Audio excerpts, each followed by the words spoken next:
was a precious 8-year-old girl. She had a beautiful family. She loved her family very much. She had a very little brother called Andrew. All the time, Tess used to play with her brother Andrew. Years were gone.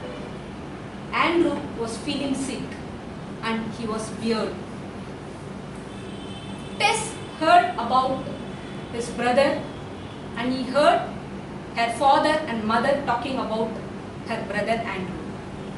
All that she knew was he was feeling sick and the family was completely out of money. Tess' father was a small businessman and her mother was a housewife. They were planning to move to a small apartment house because her father couldn't afford money to pay the medical bills and for this large apartment house. Only a very costly surgery can save you, and it was beyond their expectations. So they were planning to move to a small house. They didn't know what to do. Her father, in whispered desperation, said to her mother, "Only a miracle can save him now." Being heard, the little Tess went to her bedroom and pulled a glass jelly jar from the closet, from the hiding place in the closet. She poured all the changes out of the floor and started counting it carefully. 1 time, 2 times, 3 times. Yes, the count was exactly the same. She put all the changes back in the jar and twisted the cap.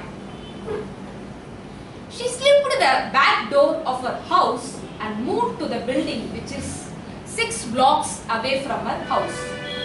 It was a Ruxel drug house where the Indian chief signature above the board.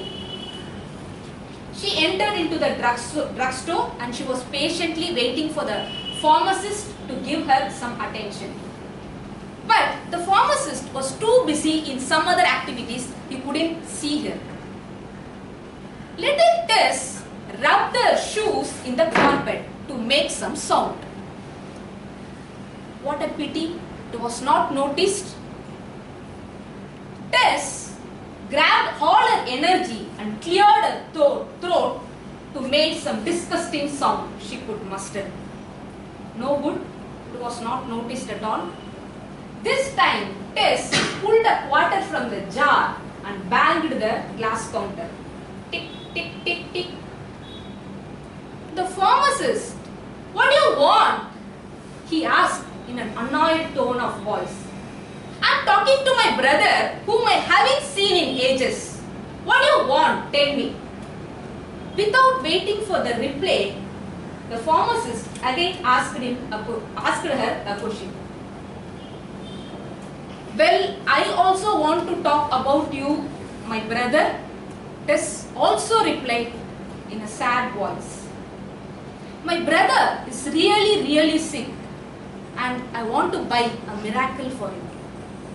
"Sorry?" the pharmacist asked. "My father told that there is something bad growing in my brother's head. Only a miracle can save him. So I just come here to buy a miracle." Oh my God. "Sorry, little madam, we are not selling any miracles over here. Sorry, I cannot help you," the pharmacist said. "Listen, I have enough money to buy the miracle. I will give you the rest if you need more. Please tell me the cost of the miracle," the little Tess said. Oh my God, what to do? The pharmacist didn't know what to do. He was blunderly looking at this girl. The pharmacist's brother, a well-dressed man, stooped down and asked Tess, "What kind of miracle does your brother need?" "Well, I don't know," Tess replied. "All my mother told was my brother was very sick and he needs an operation. My father couldn't afford it, So I am helping him out of my money. Okay. So how much money do you have? The pharmacist's brother asked. I have $1.11. Tess said in a barely audible voice. I have $1.11. If you require more, I will give you more. But please help me.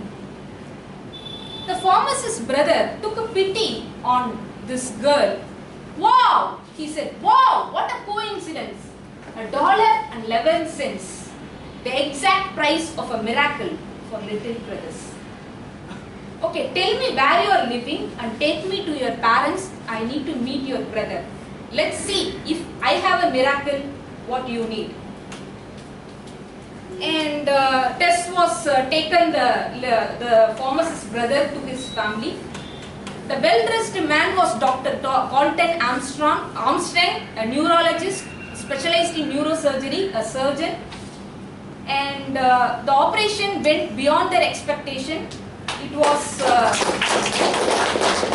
was free of charge, and it was no longer that Andrew was well now, and he was doing well, and he returned to home, and the family was very happy.